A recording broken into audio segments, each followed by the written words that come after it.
The rain had been falling for so long that the forest no longer sounded like a living place, only a vast, shivering expanse drenched in cold, steady grief. Michael Reed pushed through the thorns with the sluggish determination of a man who had walked this trail for 6 silent years, thinking he had seen everything a night could hold.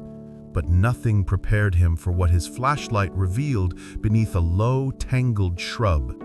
A black panther cub, no more than 3 weeks old, curled tight as a fist, her tiny ribs rising in thin, desperate tremors. 15 feet away lay her mother, the sheen of her obsidian coat blurred by rain. 3 bullet holes in the flank, no missing limbs, no signs of a struggle. Poachers had killed her cleanly and fled the moment they sensed other footsteps approaching. Michael had seen scenes like this before: dead elephants stripped for tusks, deer butchered for bushmeat, but this one pierced him in a way he could not explain. Maybe it was the unmistakable truth that the cub had been nursing when her world ended. Maybe it was the way her golden eyes stayed open, too exhausted to blink, too frightened to close. He tried to breathe, but something inside locked tight. His flashlight beam shook, the world blurred at the edges, and in its place surged a memory he had spent years trying to suffocate. The clouded leopard, the operating room, the sterile smell, the moment her heartbeat slipped from beneath his fingers. He heard again the accusations that followed: reckless, negligent, ambitious at the cost of a dying species, and the echo of a courtroom where he lost not just his veterinary license, but his marriage, his daughter, and every shred of respect he'd once taken for granted. Now, staring at this trembling cub, the same paralysis seized him. If he touched her, if she died in his hands, the forest would mark him a failure twice over. If he walked away, she would not survive another hour. And both choices felt like stepping into the same grave. Lightning cracked in the distance, followed by a sound that made his veins ice over. Voices. Human voices. Not rangers, not hikers. The clipped, hurried tone of men retreating after a kill. Poachers were still close. If they doubled back and found him here with the cub, they would not hesitate to silence the only witness. He knew too well that the black market wildlife trade didn't forgive inconvenience. The insurance of tying up loose ends meant more to them than any living creature. The cub let out a tiny sound, half squeak, half sob, and her head sagged against the mud. Her body temperature was dangerously low. 48 hours without food, hypoglycemia, rain-induced hypothermia, death closing in like a slow tide. Michael knelt, but his hand hovered uselessly above her small frame. He could feel old ghosts clawing up his spine. What if I make the wrong call again? What if saving her becomes the mistake that ruins what little life I have left? But something else stirred beneath the fear, something quieter, older, more human. A simple truth: no creature should die alone in the rain because the world had turned cruel. The cub's gaze lifted to his. No accusation, no expectation. Only the fragile instinct to hold on a little longer if someone, anyone, would help. The decision cracked inside him like a bone finally giving way. Michael scooped the cub into his jacket, pressing her against the heat of his chest. She made no resistance, no sound. Only the faint flutter of a heart too small to be fighting this hard. He rose, boots sinking deep into the mud, as he turned back towards the cabin, knowing that every minute counted. If you've ever carried a second chance in your arms, trembling, fragile, and demanding courage you're not sure you possess, then you understand what Michael felt in that moment. Some choices break you, but some remake you, quietly, beneath the weight of fear. And stories like this, they deserve to be remembered. If you'd like to hear more true stories of impossible bonds and unexpected redemption, consider joining the Whispering Hearts community. It means more than you think. The rain hammered harder as he pushed forward. Branches slapped against his shoulders, the forest floor sucked at his boots. Somewhere behind him, a poacher's distant whistle echoed through the trees. Michael held the cub tighter, whispering through gritted teeth, "Stay with me. I've got you." And though he didn't know it yet, this tiny creature, this near-frozen scrap of life, would grow into the most powerful beast he ever encountered. She would become legend, terror, protector. She would become his shadow. But first, she had to survive the night. The storm had not eased by morning, but Michael barely noticed. He sat beside the tiny bundle wrapped in a towel, listening for each fragile breath. The cub was warmer now, her chest rising in shallow rhythm, but the fear hadn't left him. It clung to him like damp cloth. Fear not of the poachers or even the night, but of what he had felt when he picked her up. That trembling spark of hope he'd sworn he would never allow again. Hope had cost him everything once. As he watched the cub sleep, the rain dripping steadily from the roof triggered a memory he tried hard to bury. Another storm, another night, another wild cat fighting for her life. Only that time, he had been inside a state-of-the-art surgical center, not a lonely ranger cabin with a failing generator and a first aid kit. He had been the man people trusted, the one reporters quoted, the one young veterinarians studied under with admiration and awe. And then the clouded leopard came in. Pregnant, mangled by an illegal snare. She was the last documented female of her genetic line. Saving her meant saving the only hope of rebuilding a vanishing population. Losing her meant losing the future of an entire species. The room had felt too bright, too crowded, every voice pushing him toward a different choice. Her vital signs dropped, her breathing faltered. He had seconds, not minutes. Two options. One safe. Operate to save the mother alone, sacrificing the cubs she carried.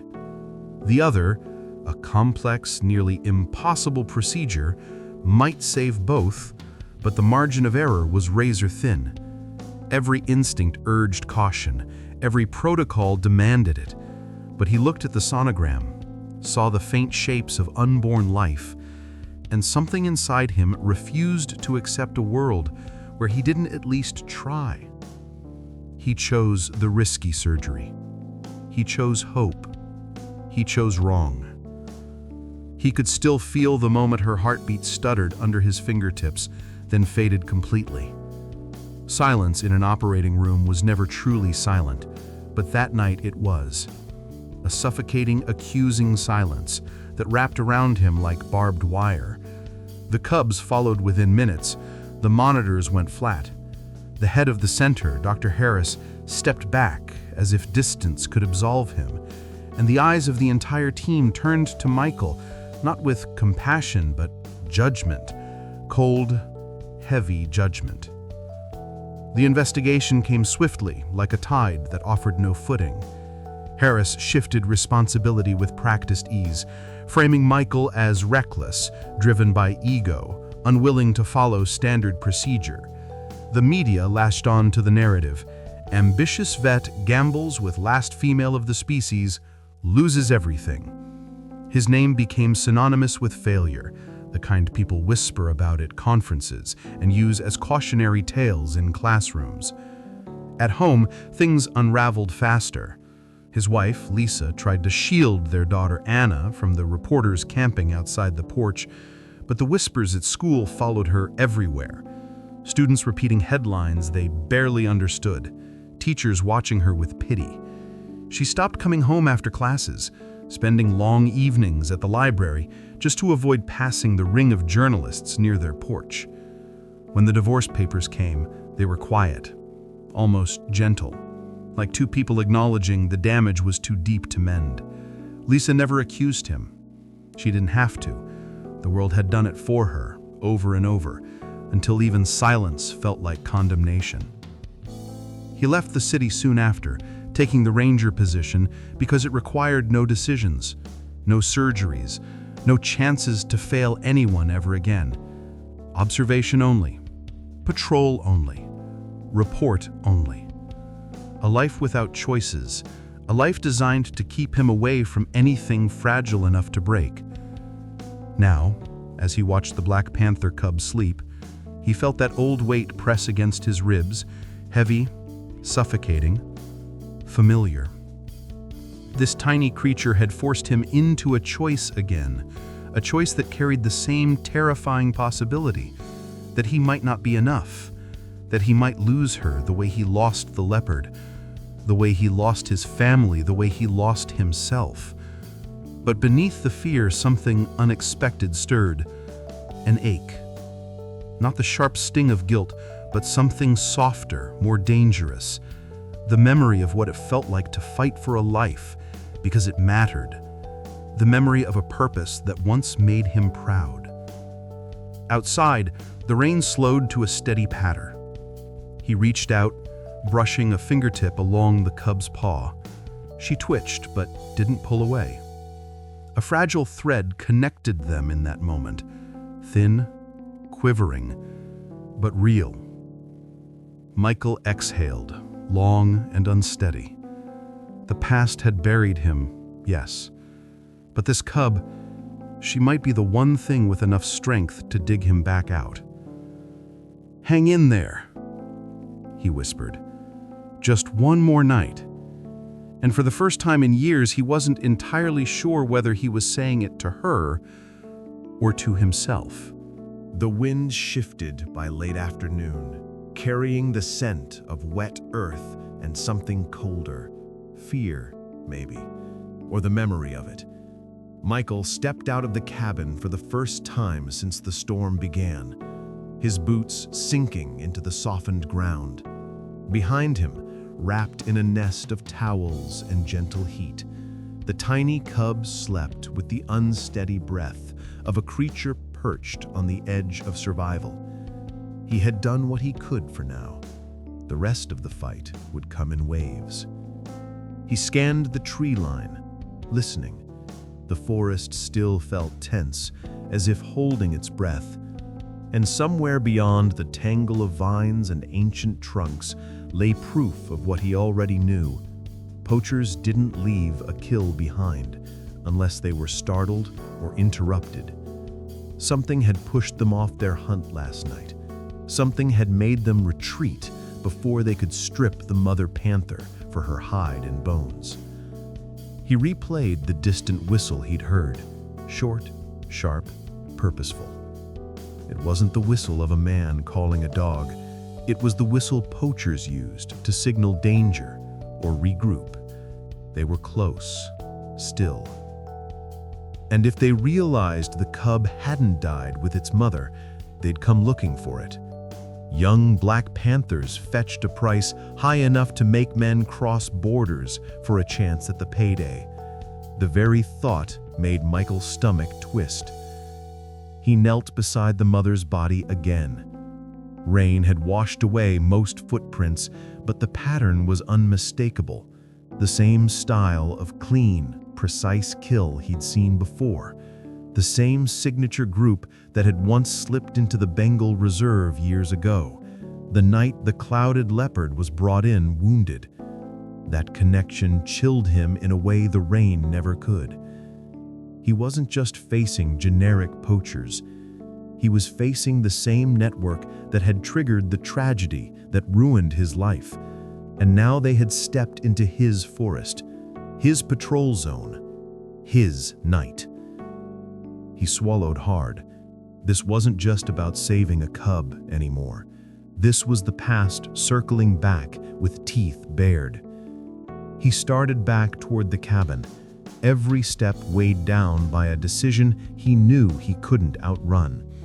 His rule, engraved into him after the investigation, after the humiliation, was simple and absolute. Observe, Do not interfere.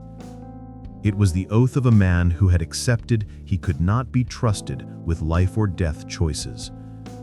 But last night, he'd broken it. Not by accident, by choice. He remembered the moment he slipped the cub inside his jacket, her little body ice cold and barely conscious. It wasn't calculation that had driven him. It wasn't logic.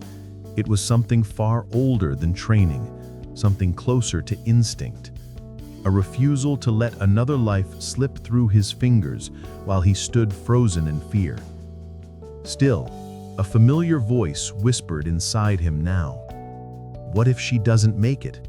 What if this becomes another headline, another failure carved into your name? He pushed the thoughts back, but they clung to him, shadowing each breath.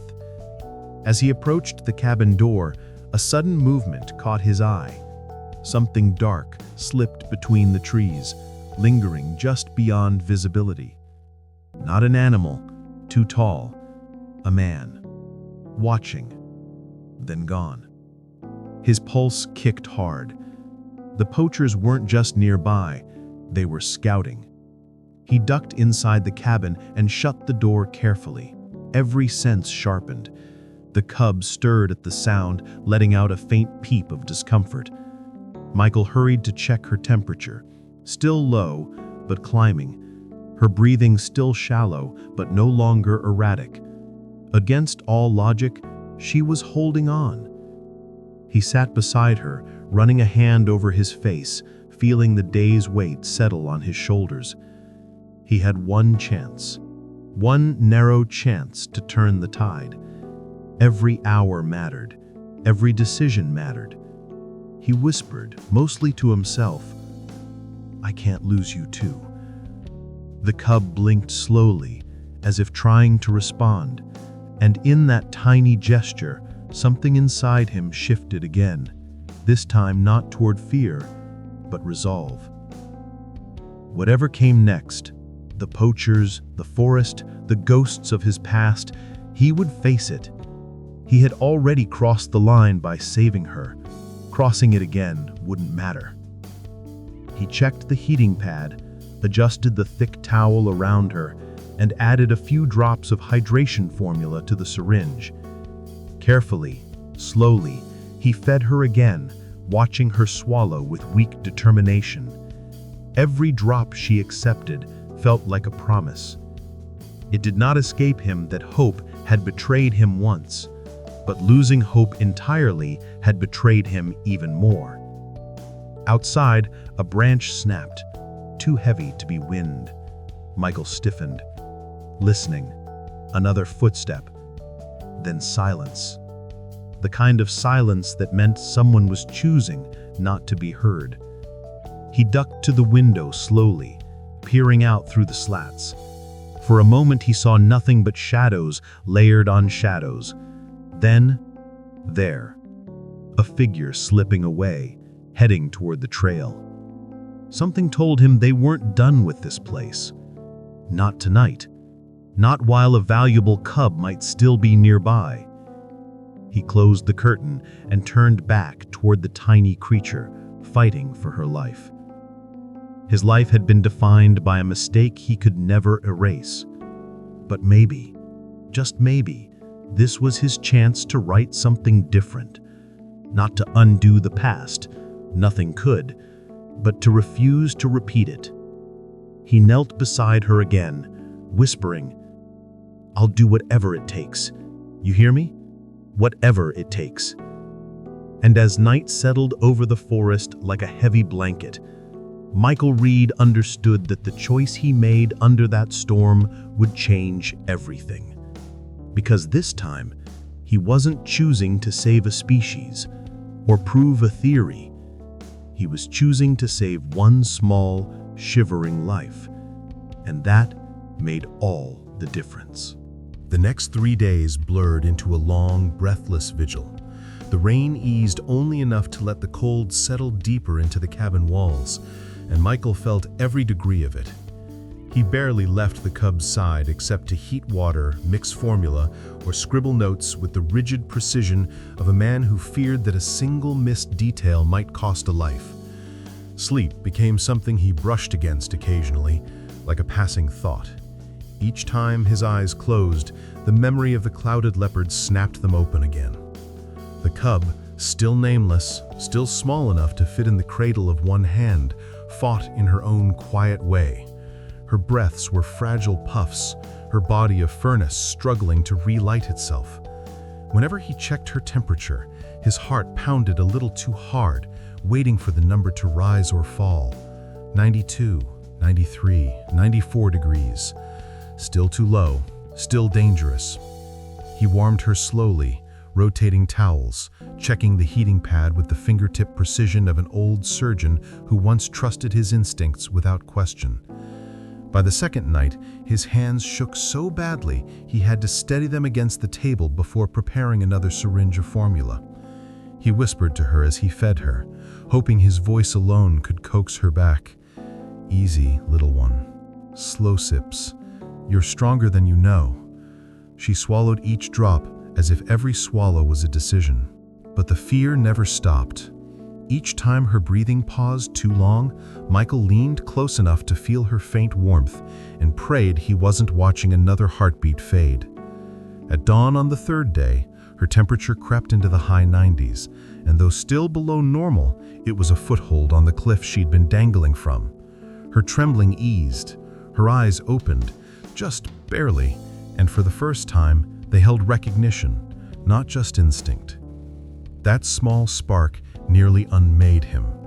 He sat back, rubbing a weary hand over his face, and allowed himself to breathe for a moment. But the forest outside wouldn't let him forget how fragile this victory was. Footsteps had circled his cabin twice during the night, light, cautious, human. He'd heard a metallic click once, like a weapon being checked. He had extinguished the lights, held the cub against his chest, and waited. Eventually, the forest swallowed those sounds, but it didn't erase them. They knew. Someone knew he had taken the cub, and if they suspected she was alive, they'd return. He didn't tell the cub any of this as he fed her again. Instead, he kept his voice steady and soft, a low hum of comfort. He wanted her world to be as small as the curve of his hand, the warmth of his chest, the rhythm of his heartbeat. She had known fear long enough. By late afternoon, she managed a tiny stretch, paws trembling as she pushed against the towel. Then, in a moment so delicate he almost doubted it happened, she let out a faint rumbling purr, thin, shaky, but undeniably a purr. She kneaded his sleeve with her tiny claws, the instinctive motion of a cub who believed she was safe. He froze.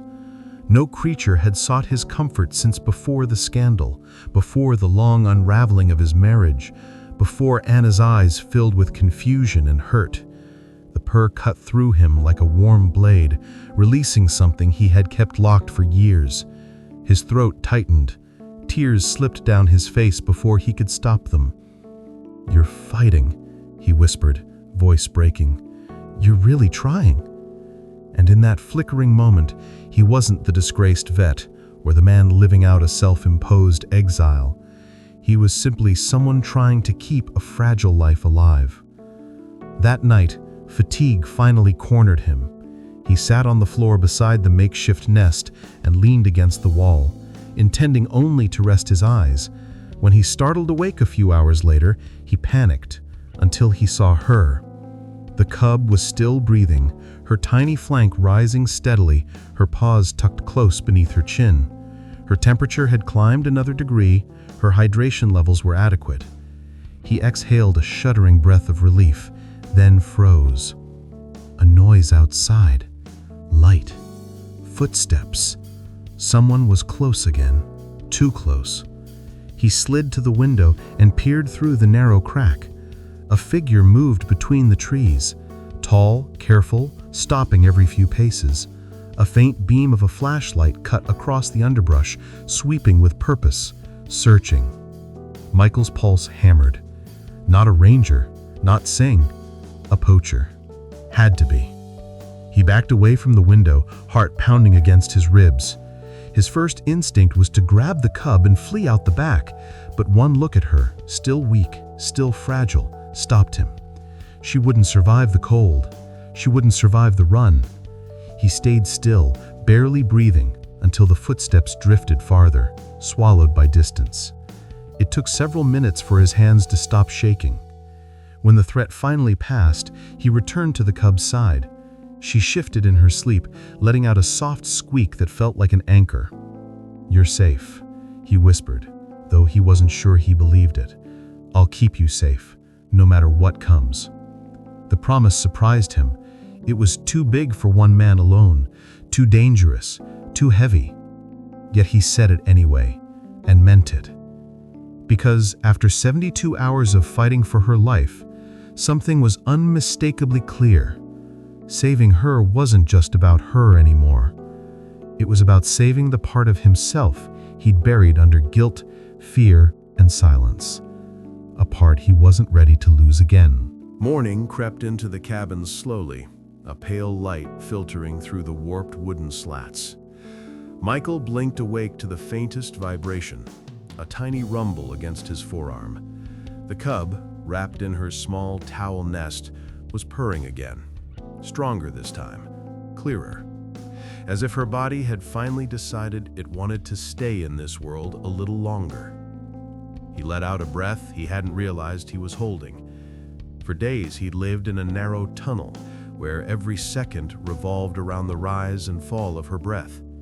Now, for the first time, her life didn't feel like a thread about to snap. He whispered, "You're getting there, little one step at a time." The next weeks unfolded like a strange, delicate rebirth for both of them. The cub grew from trembling fragility into a wobbly, curious creature who tripped over her own paws and attacked shadows as if they were mortal enemies. Michael had expected to feel relief when she became more stable. Instead, he felt something softer, warmer, far more dangerous: attachment. He fed her formula from a bottle he fashioned from a syringe tube and a rubber nipple. She sucked fiercely, always impatient, always determined. After every feeding, she stared up at him with those bright gold eyes, as if memorizing his face.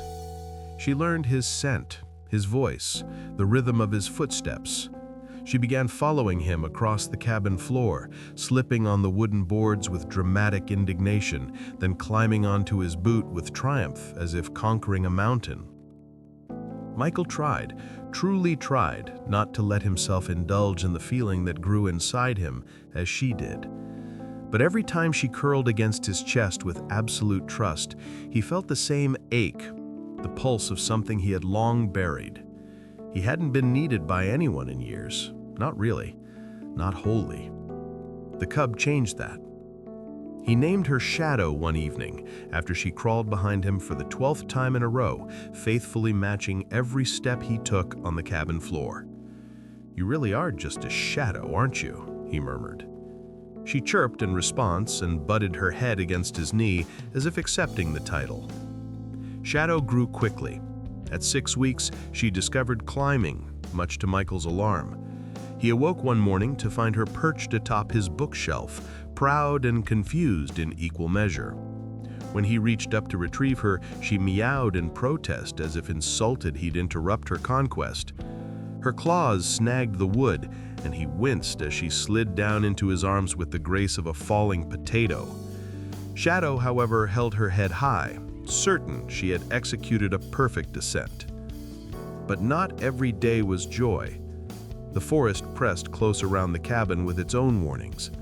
Ravi, the young ranger who patrolled the western trails, had begun asking questions. He'd spent too many nights wandering close to Michael's sector, lingering longer than necessary, pretending to adjust his radio a little too often near the cabin. One afternoon, he stepped outside and found faint boot prints leading up to his doorstep, not his own. He followed them with his eyes, tracing their path back into the woods. Ravi. The boy had always carried a sharpness about him, something ambitious and restless. and the cub's initial cries during her first nights here, though faint, may have reached ears keen enough to notice. Michael's chest tightened. If Ravi saw Shadow now, healthy enough to toddle toward the door at the sound of footsteps, he'd report it in a heartbeat. Singh, the station chief, was already the type of man who'd rather ship a wild animal to a zoo than risk bad publicity. And if Singh reported her existence to the wrong parties, or worse, if Ravi bragged to the wrong person, Shadow's life would be reduced to a price tag. A chill threaded through him. He stood guard at the window until the last trace of Ravi's presence dissolved into the forest.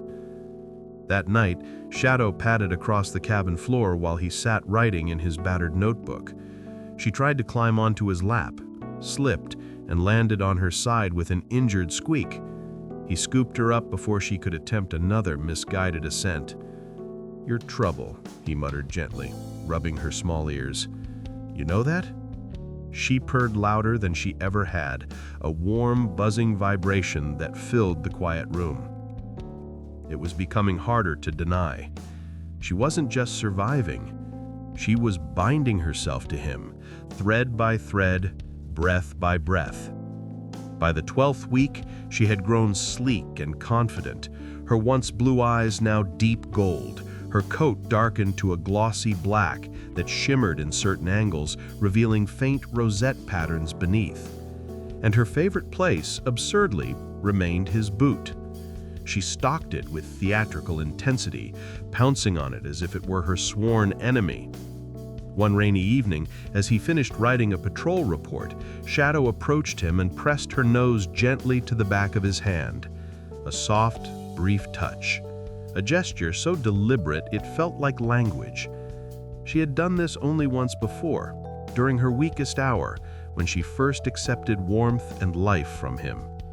Now she did it with strength, with certainty, as if telling him, "I'm here, I'm yours."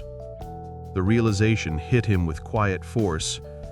Shadow wasn't imprinted on his care. She was bonded to him, and he to her. But shadows don't stay small. They stretch, lengthen, deepen. And soon this little cub would test every boundary he thought he'd rebuilt. For now, though, as she curled against his leg and drifted into sleep, Michael allowed himself something he had denied for years, something as fragile as it was necessary: hope. By the time Shadow reached her first year, the forest began whispering her name long before anyone dared to speak it aloud.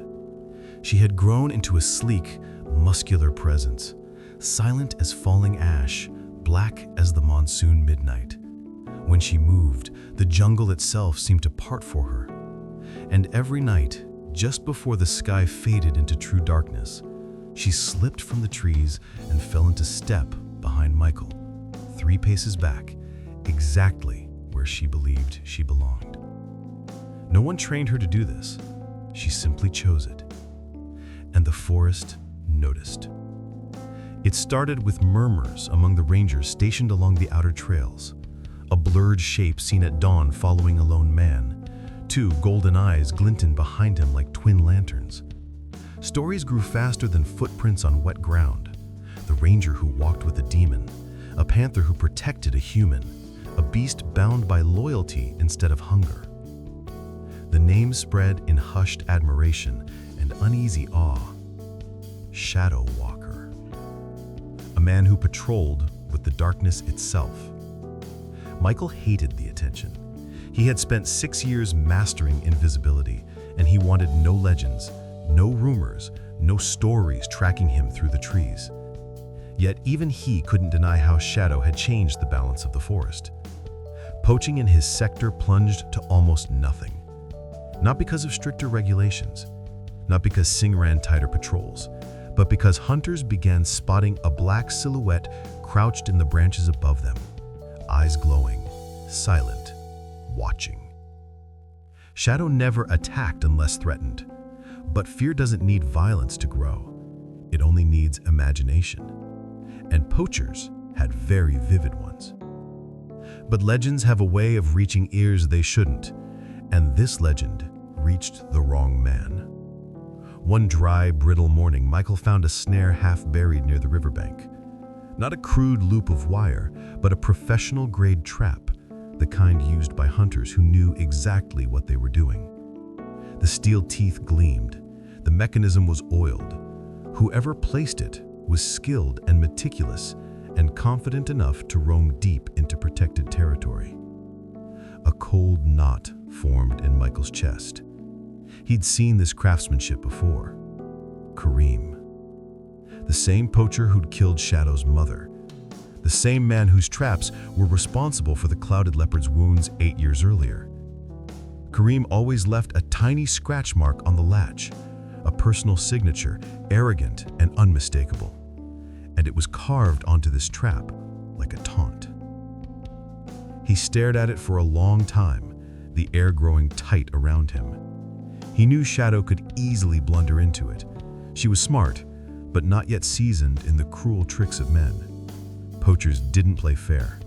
They used scent bait, camouflage, decoys, every dirty tactic imaginable. That evening, he found Shadow pacing restlessly near the cabin, her ears pricked, muscles taut. The hair along her spine lifted when a breeze carried a faint smell from the south, metal, smoke, and something darker. She growled low in her throat, a warning older than language. "Easy," Michael murmured, placing a hand against her neck. Her muscles quivered beneath his touch. She sensed it too. Danger. But danger wasn't limited to the shadows between the trees. It also came with a uniform.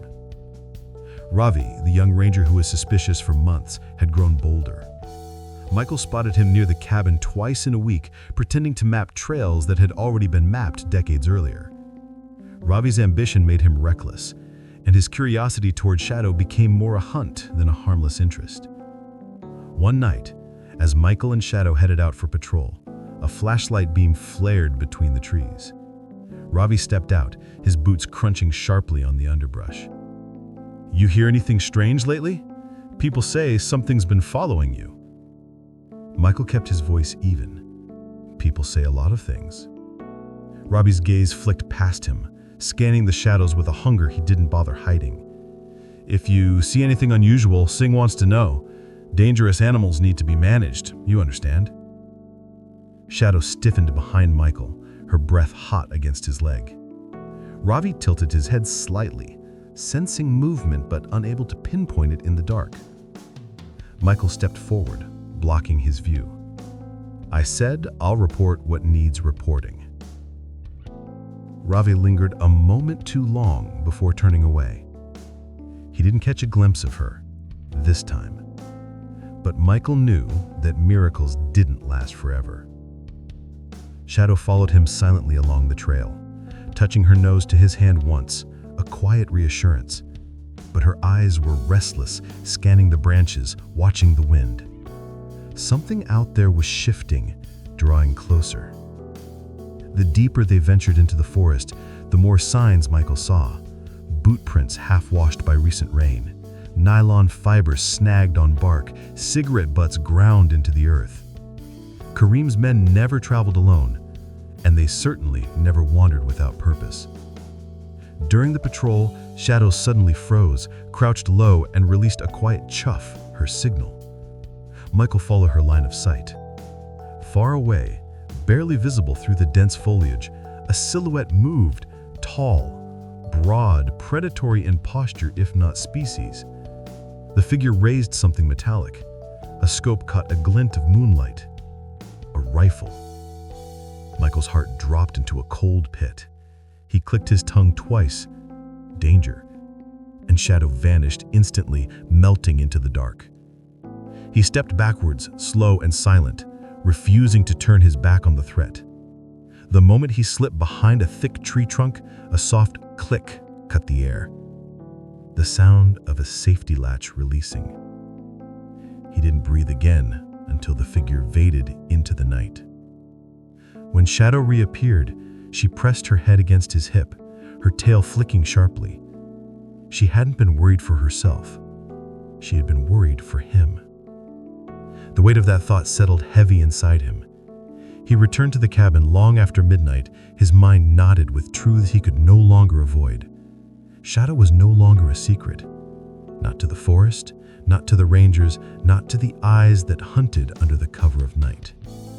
And Kareem, the ghost from his past, was back. Not for the forest, not for trophies, but for something more personal. The cub who had survived what he had started years ago. Shadow curled beside Michael's bed, breathing slow and deep, trusting him completely. But trust alone wouldn't protect her now. The legends whispered about the man who walked with the panther, but legends had a way of attracting predators, human ones most of all. And somewhere in the forest, Kareem smiled in the dark, already planning the hunt. The first sign came in a roar so deep it vibrated through the soil beneath Michael's boots. It wasn't Shadow's voice. He knew hers by heart. A low, velvet thunder that carried warning and confidence in equal measure. This sound was different, older, heavier. A full-grown male panther announcing his dominance across miles of forest. Shadow heard it before he did.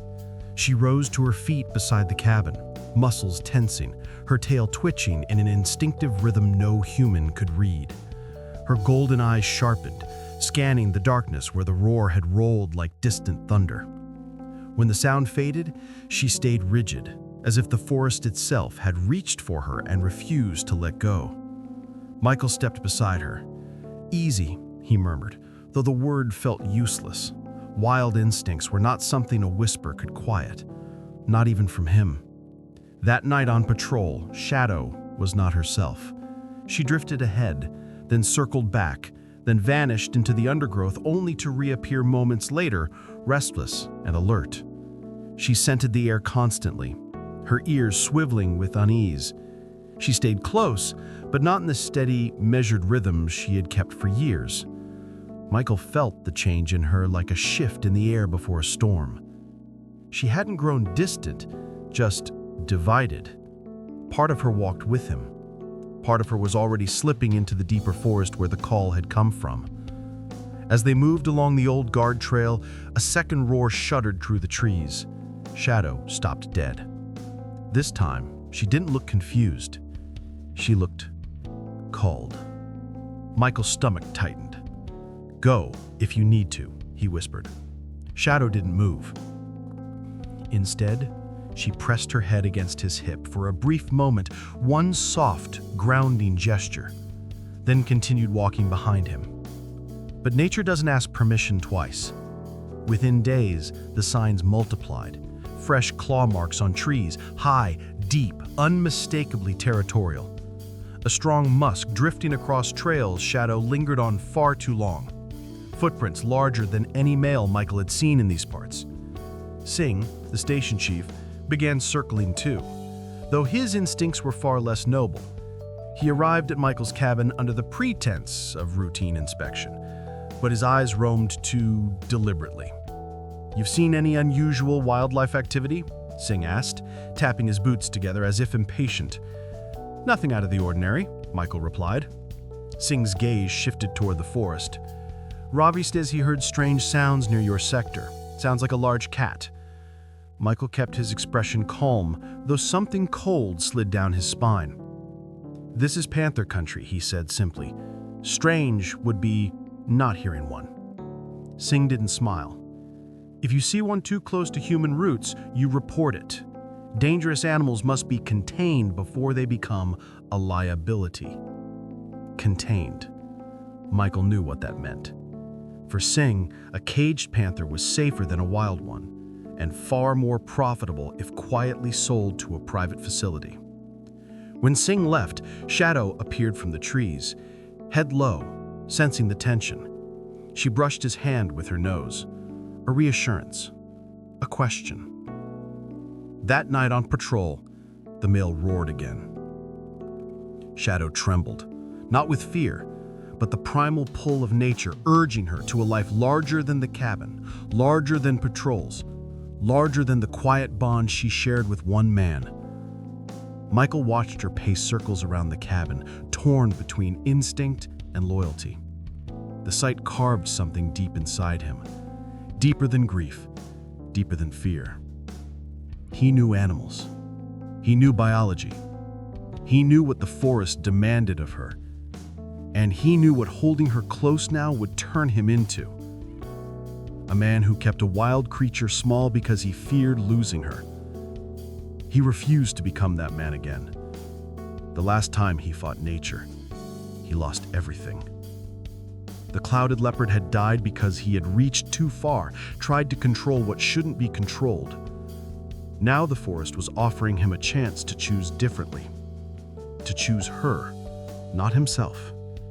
But the hardest decisions are the ones that require you to break your own heart by hand. One evening, as the sun dipped low and Shadow waited at the door for their nightly patrol, Michael froze on the threshold. He placed his hand on the wooden frame, forcing himself to stay inside. Shadow let out a soft chuff, confused. She pawed at the door gently. Michael whispered, "Not tonight." His voice cracked. Her ears flicked, unsure. She waited, pressed closer. Still, he didn't open the door. Not because he didn't want her, but because he wanted her to live the life nature had carved for her. She stayed outside for hours, pacing, calling, returning to the door with hope each time she heard a sound inside. Michael sat on the other side, back against the wood, fists pressed against his chest to keep himself from breaking. He didn't sleep that night, or the next 3 after that. Shadow returned each evening, always waiting, always hopeful. And he always forced himself to stay silent, to stay away, to let her pain become the bridge to her freedom. On the 6th night, the forest was quiet, too quiet. He opened the door just an inch, only enough to see the empty clearing. No golden eyes, no soft silhouette, no lingering presence. Shadow was gone. Gone to answer the roar that had been calling her. Gone to a life she deserved more than anything he could offer. Michael stepped outside, the night air sharp in his lungs. He found 2 sets of tracks leading away from the cabin. Shadows and larger ones beside hers. She hadn't been abandoned. She had chosen. Chosen what nature built her for. Chosen the path he had denied her for too long. The loss hit him like a collapsing roof. But beneath it, a quiet truth settled. One that hurt and healed at the same time. He had done the right thing. Even if the right thing hollowed him out completely. The first night without Shadow was almost unbearable. Michael sat on the floor with his back against the cabin door, listening to the emptiness outside as if it were a living thing pressing closer with every breath. For years, he had known the forest's sounds so well he could name each one in his sleep. But that night, every rustle, every sigh of wind, every creaking branch felt like a question he could not answer. He kept replaying the moment he refused to open the door. Shadow had chuffed, nudged the wood with her head, pawed at the threshold with growing desperation. He could almost feel her confusion through the wooden planks, her disbelief that he, the one creature she trusted without hesitation, was choosing distance instead of connection. But he made himself stay still. He made himself keep breathing through the pain in his chest. He made himself repeat the same sentence over and over in the quiet room. If you love something wild, you don't cage it with affection. The second night was worse. Shadow returned at sunset, as she always had, arriving with a soft rustle of leaves. He heard her footsteps, those familiar weight-balanced pads against the earth. She paced in front of the cabin, her body brushing the door lightly as if the sound alone could make him open it. He covered his ears, but it didn't help. Nothing could mute the sound of a creature searching for her home. On the third night, she came earlier, as though afraid she had somehow missed him the night before. She circled the cabin twice, then pressed her weight gently against the door. Her quiet chuffing rose and fell, a call meant only for him. Michael pressed his forehead against the wood, his hands trembled. "Please," he whispered, voice breaking, "don't make this harder." But she stayed. Her breathing vibrated through the planks. She was telling him she was there, that she hadn't chosen the other life yet, not fully. He wanted to open the door so badly his fingers ached. But love, real love, meant not choosing what soothed him. It meant choosing what freed her. The fourth night brought rain, thin and cold and persistent. Michael imagined Shadow crouched under the branches, waiting in the downpour, not understanding why her world had shifted. She scratched the door again, gentle, questioning, as if trying to wake him from a spell.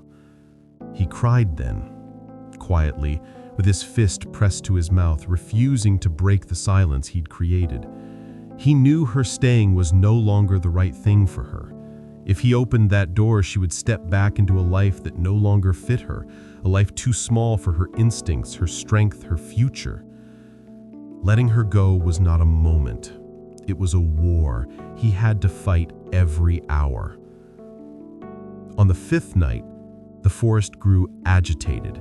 It wasn't just Shadow's restlessness anymore. A male roared somewhere deep in the valley, and Shadow answered, not fully, not with commitment, but with a soft, trembling call that echoed something inevitable and ancient. She was torn. Michael could hear it, in her pacing, in the way she pawed the ground, in her soft, uncertain breaths. She stayed longer that night, as if giving him one last chance to open the door. He didn't. He couldn't. Near midnight, her footsteps faded into the brush. He felt the absence like a cold blade sliding between his ribs. The sixth night came quietly. No rustling, no chuffing, no soft paws landing outside the cabin. Michael opened the door just a crack. The clearing was empty. A faint trail of paw prints led eastward, towards the thick heart of the reserve. Two sets of paw prints, side by side, Shadow's lighter ones, and the heavy, deliberate marks of the male who'd been calling her. The tracks were not hurried, not frantic. They were steady, purposeful. She had made her choice. Michael stepped outside fully, the air sharp and dry in his lungs. He followed the tracks for several yards, stopping where the forest swallowed them into shadow. Here, in this quiet place, was the proof that he had done the right thing. Her tracks aligned with the male's, not behind him, not ahead, side by side, as equals. He stood there for a long time, letting the realization sink in. Shadow hadn't left him because she stopped belonging with him. She left because she finally belonged to herself. The forest around him felt larger than it had in years, vast, mysterious, full of lives that did not need him. His cabin, once a place of penance, now felt like a hollow left behind after a great weight had been lifted. But the ache remained, sharp, deep. Michael walked back to the cabin with slow, unsteady steps. For the first time in months, the room felt unbearably quiet. No soft padding on the floorboards, no warm bulk curled at the foot of his bed, no golden eyes watching him as he wrote in his notebook. He sat down on the edge of the bed, hands clasped, shoulders shaking once, just once, before he could steady them. He didn't regret letting her go. He knew what trapping her loyalty would have turned him into. But knowing he'd chosen right didn't make the loneliness kinder. Sometimes doing the right thing feels like tearing out a piece of your own heart and leaving it in the woods. And sometimes you don't know if that heart will ever return. The forest changed after Shadow left. not in sound or color, but in weight, an invisible heaviness pressing against Michael's shoulders each time he stepped onto the trails.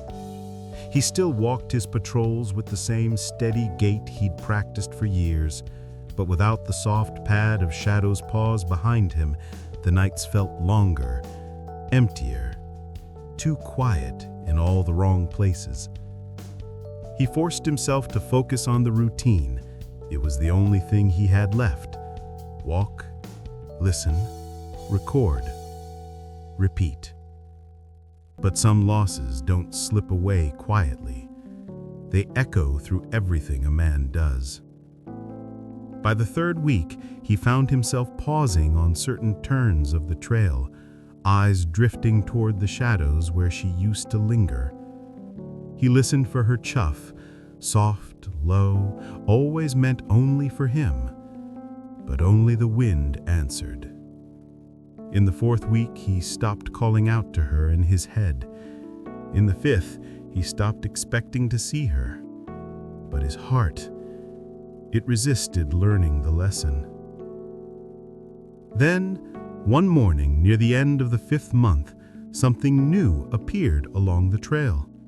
Tiny paw prints, 4 small pads spaced close together, weaving erratically as if belonging to a creature still learning its own legs. Shadow had cubs. He crouched beside the tracks, tracing them with a fingertip. He didn't dare follow them. That part of the forest wasn't his to step into anymore. But knowing she was alive, knowing she had lived, chosen, mated, and brought new life into the world, brought him a quiet, bittersweet relief. She was no longer his shadow, but she was exactly who she was meant to be. Still, the ache didn't fade. A man doesn't raise a creature from death to life and simply forget the weight of that bond. By the time the 6th month arrived, fatigue had begun to press harder against him. His ankle, twisted weeks earlier during a slippery descent, had never fully healed, but he ignored it. There was too much work to do, too many reports, too much pressure from Singh, who had grown increasingly suspicious of Michael's long, solitary patrols. One humid evening, Michael took the northern ravine route, a path rarely used due to its unstable ground and steep drop. He didn't know why he chose it.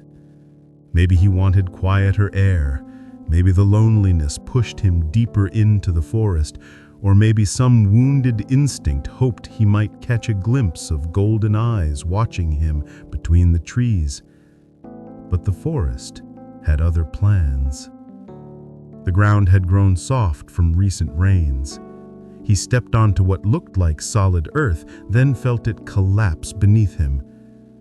The fall wasn't far, 12 feet at most. But when he hit the bottom, the impact exploded up his left leg like a lightning strike. The bones snapped sharply, clean, brutal, final. The kind of break a man feels in his teeth. Michael cried out, clutching the ankle as white-hot pain radiated through his body. The air around him spun. He tried to stand, but the leg buckled instantly, sending him crashing back into the mud. His flashlight tumbled from his grip, rolling until it cast a narrow beam across the ravine wall. That was when he heard it. Low, unsettling laughter like grunts drifting through the trees. Hyenas. A small pack. Close. He felt his pulse quicken, heart thudding painfully against his ribs. Hyenas were opportunists. They smelled weakness before they saw it, and an injured human was a perfect opportunity. He tried crawling. 20 feet. 15. 10. But every push felt like he was dragging an anvil tied to his leg. His fingers clawed the earth, sweat mingled with the mud beneath his palms. The grunts grew louder, joined by soft rustling, bodies circling, watching, testing. A shape appeared at the ravine edge, eyes glowing in the fading light. Then another, and another. 6 of them. One descended the slope carefully, paws sliding against loose soil as it approached. Its teeth glinted in the flashlight beam, sharp and deliberate. Michael grabbed the nearest rock and hurled it with everything he had left. It hit the hyena's flank. The creature yelped, startled, but only for a moment. The others closed in tighter. He knew what came next. He'd seen animals torn apart like this. He'd recorded it in reports. He'd accepted it as nature. But accepting death in theory is nothing like meeting it face to face in the dirt. He forced himself to sit up, clenching his jaw against the agony in his leg. If this was the end, he wanted to face it standing, or as close to standing as he could manage. His breath became shallow, cold, resigned. Then, the forest erupted. A roar, thunderous, violent, unmistakably familiar, ripped through the ravine with such force the trees themselves seemed to recoil. The hyenas froze. One whimpered, another bolted, and out of the darkness came a black shape that moved like lightning. Shadow. But not the shadow he remembered. This was a full-grown queen of the forest, muscle, fury, power unleashed. Her coat shimmered like ink under moonlight, her eyes blazing gold with unmistakable recognition and rage. She launched herself at the nearest hyena, her roar so deep it vibrated through Michael's bones. The pack scattered instantly, fleeing into the trees, leaving only the echo of their terror behind. Shadow landed beside Michael, breathing hard, her massive shoulders rising and falling with each protective growl. Then she turned to him. Her growl softened, her ears flattened, and she stepped close, so close he could feel her breath on his cheek. She touched her nose to his hand. Their old signal, their old promise, their old language. His voice broke. Shadow, you came back. Behind her, 2 smaller shapes emerged. Her cubs, cautious and curious, watching him from a safe distance. Michael looked at Shadow again, eyes blurring. She had stayed away because she had a life, but she came back because he mattered. Pain racked him, but for the first time in months, it didn't feel like the end. Shadow lowered her body beside him, as if offering protection, warmth, and something he thought he had lost forever: connection. In that moment, surrounded by her strength and her cub's quiet awe, Michael understood. She hadn't abandoned him. She had trusted him enough to live her life fully, and she had returned when he needed her most. The forest, once empty, felt full again. And Michael, broken and bleeding, realized he was not alone. Not anymore. For a long moment after the hyenas vanished, the ravine was nothing but breath and heartbeat. Michael's ragged and shallow, Shadow's deep and steady. The cubs' curious sniffs as they tested the air for danger that was already gone. Adrenaline kept the pain at bay for a few seconds longer, enough for Michael to take in what stood before him. Shadow. full-grown and magnificent, her coat soaked with rain and sweat, stood so close he could see the faint scars across her muzzle, marks of the life she'd lived without him. Her eyes were no longer the raw, frightened gold of a dying cub. They were the eyes of a sovereign animal, clear and knowing. She watched him, head tilted slightly, as if assessing his condition the way he had once done for her. Broken ankle, shock, fatigue. The man who had once been her whole world was now just another injured creature on the forest floor. And yet, she stayed. Michael tried to shift, and the pain in his leg flared white-hot, stealing his breath.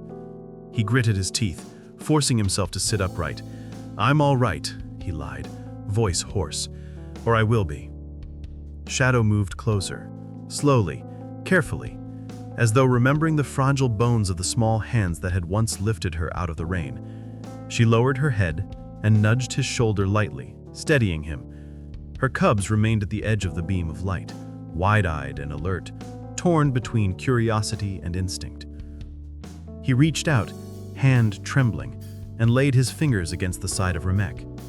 The warmth of her, the solid strength, broke something loose inside him.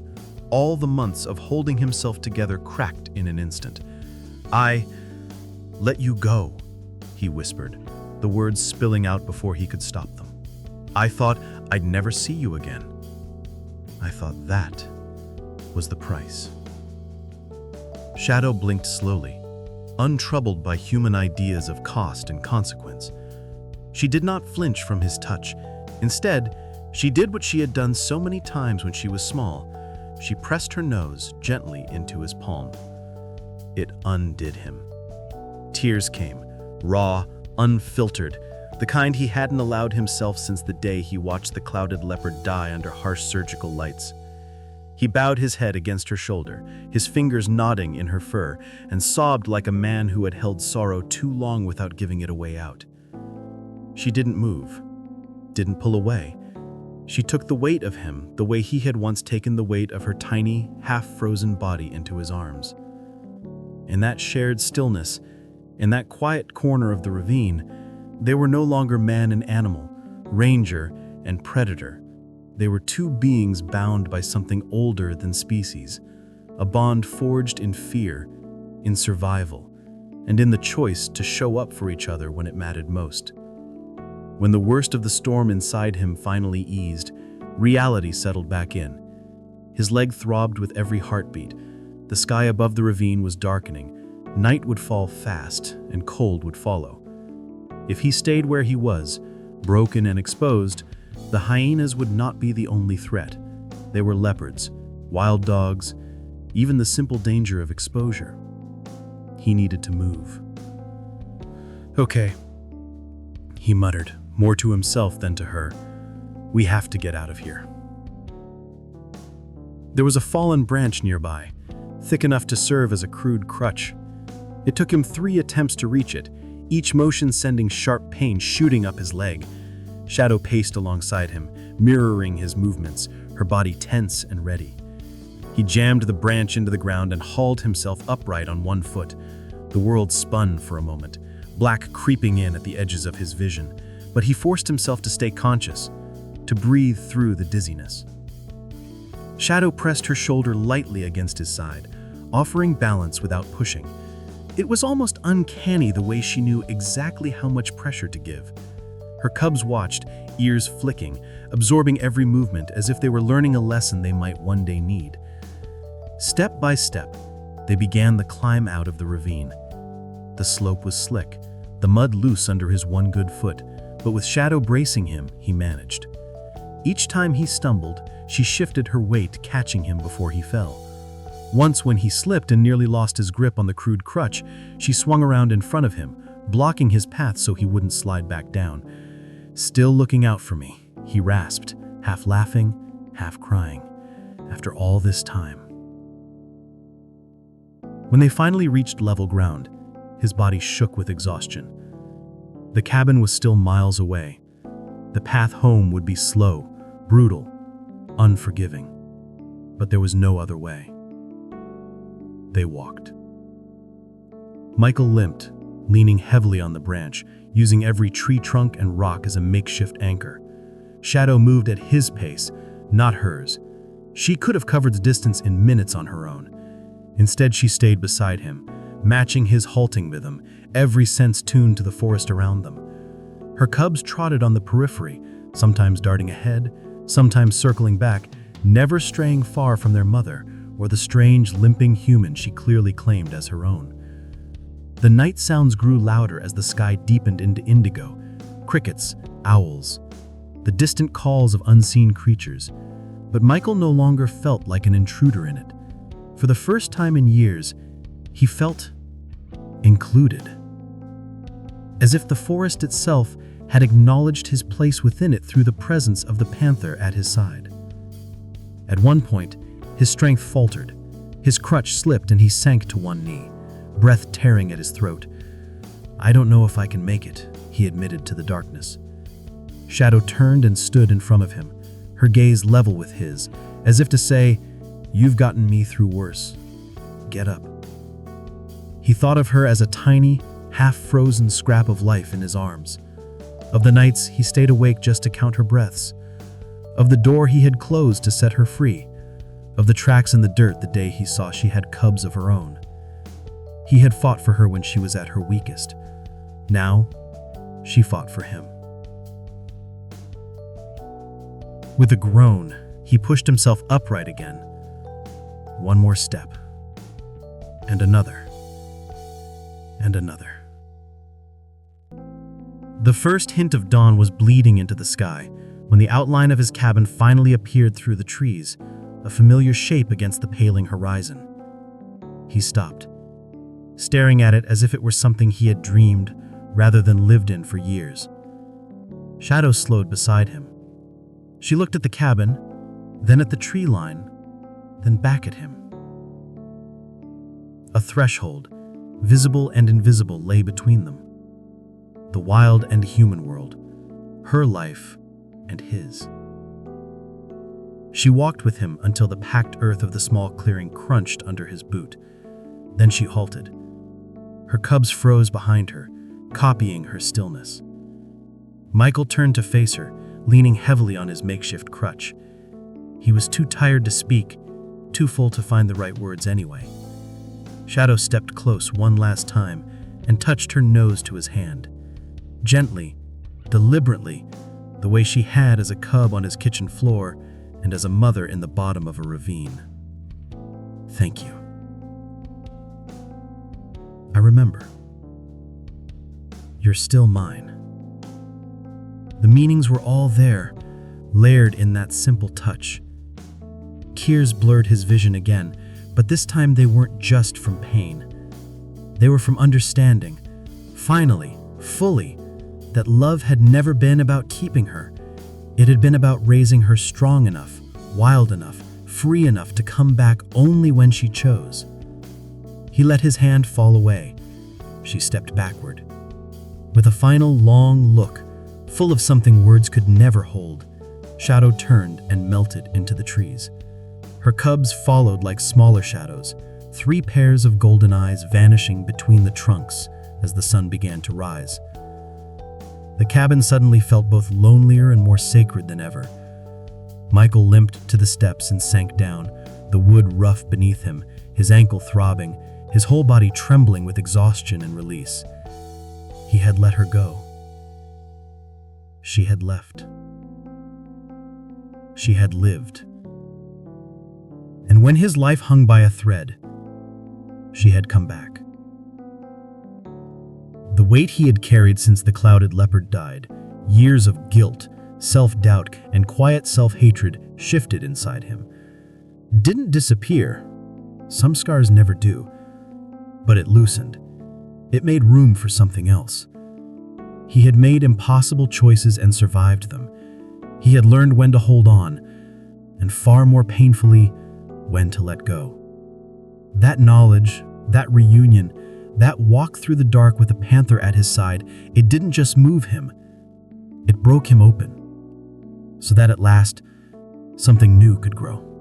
The weeks after the ravine felt strangely suspended in time. Quiet Quiet days marked by the rhythm of healing, the slow settling of pain, and the steady return of things Michael thought he had lost forever. Seeing insisted he take medical leave, though it wasn't a gesture of kindness so much as concern over paperwork and liability. Still, for the first time in years, Michael didn't resist. He accepted the break. He needed it. His ankle sat in a clean white cast, elevated on the old wooden footstool Shadow once used as a lookout post when she was just a handful of curious fur. The cabin, usually sterile and silent, softened under the warmth of recovery. A kettle always simmered, books lay half open on tables. The forest light filtered into the room like something alive. But the biggest change lived inside him. A quiet peace he hadn't felt since before the clouded leopard. A peace shaped like a black panther. He found himself smiling more, sleeping better, breathing a little deeper each morning. And then, almost as if destiny had been waiting for him to heal, Anna's letter arrived. It was short, written in her neat handwriting. "Dad, I saw a documentary. There was a ranger walking with a black panther. They blurred your face, but I knew it was you. I want to see you. I want to understand your world, and I think I'm finally ready." Michael read the letter 3 times before the meaning truly sunk in. She wasn't coming to judge him. She wasn't coming to reopen wounds. She wanted to know him again. He hadn't realized how much he needed that until the moment it appeared on paper. 2 weeks later, his cast still hard, his gait still uneven, he stood at the edge of the parking area near the ranger station, waiting for the dusty forest transport truck to arrive. When it rumbled into view, his heart thudded harder than it had during the entire hyena encounter. Then, she stepped out. Anna, older now, her features sharper, her eyes carrying a quiet strength that hadn't been there before. The moment she saw him, her breath hitched. She walked toward him slowly, as if afraid he might disappear. He opened his arms, awkward and unsure. She stepped into them without hesitation. The embrace nearly brought him to his knees. "Dad, I've missed you so much." He closed his eyes, letting every wall inside him collapse. "I've missed you too." That evening, they sat on the cabin steps as the sky turned amber and then deep, hushed blue. Michael told her everything. The night he found Shadow near death, the long months raising her, the struggle of letting her go, the heartbreak, the return, the ravine. Anna listened with her hands wrapped around her knees, tears slipping down her cheeks, not out of sadness, but out of understanding. "You saved her twice," she said softly. "Once when she was a baby, and once when you let her be who she was meant to be." Michael shook his head gently. "She saved me. She gave me back my judgment and my courage. She brought me back to myself." Silence settled between them, comfortable, warm. For the first time in years, they weren't separated by unspoken hurt or fear. They were simply father and daughter, joined again in the place that had shaped them both. Then Anna stiffened slightly. "Dad, look." Michael followed her gaze toward the tree line. 3 pairs of golden eyes glowed in the dusk. Shadow emerged first, regal and silent, moving with the effortless grace of a creature completely at home in her world. Behind her, 2 cubs, larger now, bold, curious, flanked her like living shadows. Anna gasped. Her hand flew to her mouth. She's beautiful." Shadow didn't approach the cabin. She didn't need to. She stood at the boundary, the invisible line she had always respected, and watched them. Her cubs crouched low in the ferns, their eyes bright and unafraid. Michael rose slowly, leaning on his crutch, every movement deliberate. Shadow didn't tense, didn't flinch. She knew him, recognized him, trusted him. "Hello, girl," he whispered across the clearing. "I'm all right. You see, I made it." Shadow flicked her tail once, an acknowledgement, a greeting, a quiet promise. Then she stepped forward just enough for moonlight to catch her eyes. For a heartbeat, the years disappeared, and Michael saw the tiny shivering cub who had once fought for life in his hands. She lowered her head and touched her nose to the air, soft, deliberate, mirroring the gesture she had given him at the ravine. Her cubs mimicked her silently, tails twitching with curiosity. Anna's voice trembled. "Dad, she came back." Michael smiled, a full, deep smile that reached all the way into the parts of him he thought were too damaged to ever feel whole again. "She always does," he said quietly. "Not because she has to, but because she chooses to." Shadow lingered a moment longer, breathing in the air between them, then turned and slipped back into the forest, her cubs following like echoes of her strength. The trees swallowed them gently, not as predators, but as guardians of the one bond the world had tried and failed to break. Anna leaned her head on Michael's shoulder. "I understand now," she whispered, "why you stayed, why this place matters, why she mattered." Michael looked at the place where Shadow disappeared, the forest now shimmering under the rising moon. "Some bonds," he said softly, "are bigger than mistakes, bigger than fear, bigger than the things we lose. And sometimes, if we're very lucky, what we let go comes back to us, not because it must, but because it wants to." The night settled around them, vast and gentle. In the distance, a soft, familiar chuff echoed through the trees. A goodbye, a reminder, a promise. Michael closed his eyes and let the sound wash over him. He had raised a panther from baby to beast, and though the forest had taken her from him, she had returned in the moment he needed her most, breaking him open just enough to let the light in again. Some reunions heal, some reunions transform, and some reunions break you so you can finally become whole.